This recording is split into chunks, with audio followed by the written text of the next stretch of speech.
All right, Mi40 Nation, Ben Pakulski back with how to prime your biceps for growth. When you pick up the Mi40 program, it comes with a 3-week primer program that teaches you how to train each specific body part to optimize tension, time under tension, and full contractile range. So today we're going to give you guys a little bit of insight into what actually the primer workout should be. It's a matter of engaging the working muscle first, maintaining full contractile range with tension, and we're going to show you how to do that to optimize growth, okay? So most people are in here slinging weights around with no regard for tension or how to maintain it. You're probably not going to optimize your growth. So Brandon's going to demonstrate a simple bicep curl, teaching you the function of bicep in 30 seconds or less. Super, super simple. First thing you got to remember is a dumbbell only exerts force straight down. So we actually, anytime we're doing a dumbbell curl and we're moving in this direction, so if Brandon were to start back here like a lot of people do, go ahead and move forward, just do this arm. The first direction of the dumbbell is in this direction, so there's actually no tension, right? Because the dumbbell only exerts force straight down unless he's moving fast. So we're going to have him start slightly in front. So your elbows are slightly in front of your shoulders and your wrists are slightly in front of your elbows. Perfect. Abs are tight, chest is tall.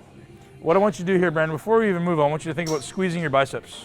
So that's engaging the working muscle first. He's going to squeeze the bicep first. Just create a little bit of tension there. If you can't do that, practice, learn.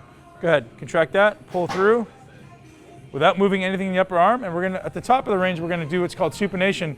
He's going to try to turn his baby finger toward his shoulder without letting his body dip. So the natural tendency is to do this, but you're not actually changing anything, right? Okay, all the way to the bottom. You're going to rotate, pronate. Good, come back up, engage this first, squeeze. Good, all the way to supinate, turn hard.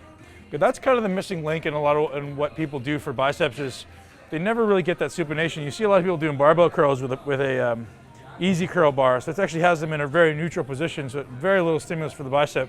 You need to get the bicep that. So turning your palms toward the ceiling is what supination is. Let's try that again. Good, go up. Contract all the way so the forearm touches the bicep while supinating, turning the palm toward me. Come all the way down, and we know we're fully lengthened when we get to the bottom, and we do what? Boom, contract the tricep. Good, go ahead. The benefit of contracting the tricep does two things. It makes sure the muscle is fully lengthened, but it's also going to force more blood into the limb because we're engaging this muscle, which forces your body to say, hey, there's action going on here. Let's send more blood into the limb, which gives you the additional benefit of additional cell swelling. Good, when I'm doing this, I'm actually squeezing the hand, the forearm, and the tricep as well, right from the bottom, so I can actually squeeze and try to force as much blood into that limb as possible. Go ahead. Good. One thing you see a lot of people do is try to curl the dumbbell with the index finger and thumb. I want you to really think about squeezing with the baby finger. Good, so really grab it so that you make sure that dumbbell is actually turning. It's not your hand turning, it's not your body turning, it's actually the wrist. Go ahead. Just actually turn that wrist. So nothing happens here. Notice this is locked in stone. What we do is we call lock it down, and Brandon's just turning that wrist. Awesome. Good. Engage the working muscle first. If you can't squeeze it here, chances are you're not going to really be engaging the muscle first. You're going to use something else for momentum. So it may take using a slightly lighter weight to learn how to engage it there. And then also, again, the supination at the top is going to be extremely valuable for engaging that muscle. And the key here is to, one of the terms they use is squeeze it like it owes you money. If Brandon can't, you notice that weight, he's actually got pretty great control at the top. Curl it all the way up.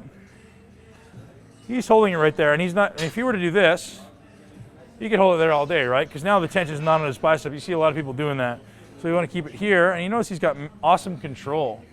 Okay, so amazing. So one thing that I want to point out, this is a good thing, this is a really good feature here. If 20 is becoming easier for you, but 25 pounds may be too heavy, there's actually a way to progress the load without having to change the weight. This is really cool stuff. So if you start on the outside, so if you push your hand to the inside of the dumbbell, and you curl this way, go ahead. So what you've just done, actually before Brandon goes, what you've just done is you shifted a greater percentage of the dumbbell to the inside of the body. And now what he's gonna do, he's gonna have a harder time turning it, right? So there's a greater percentage of weight there. So when he supinates, it's gonna be harder because there's a greater distance from the axis.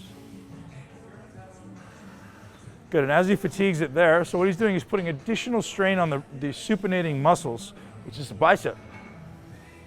Good. As he fatigues there, he's going to be able to slide his hand all the way to the other end of the dumbbell. And you'll notice, go ahead, curl it up. That'll actually make it a lot easier because now the weight is actually helping you. The majority of the weight is on this side of the hand, actually pulling you into supination. So it's almost assisting you.